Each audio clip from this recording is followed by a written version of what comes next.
ويسألونك عن الجبال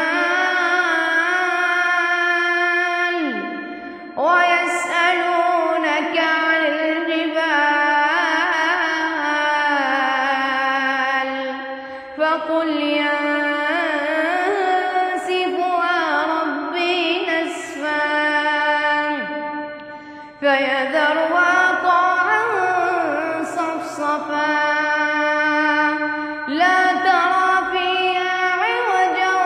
ولا أمتا يومئذ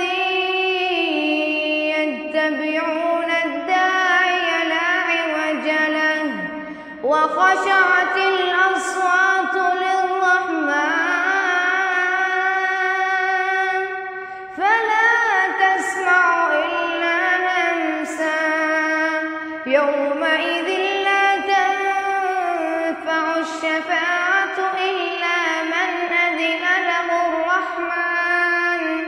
إلا من أذن له الرحمن ورضي له قولا يعلم ما بين أيديهم وما خلفهم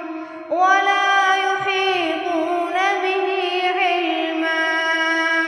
وعنت الوجوه للحي القيوم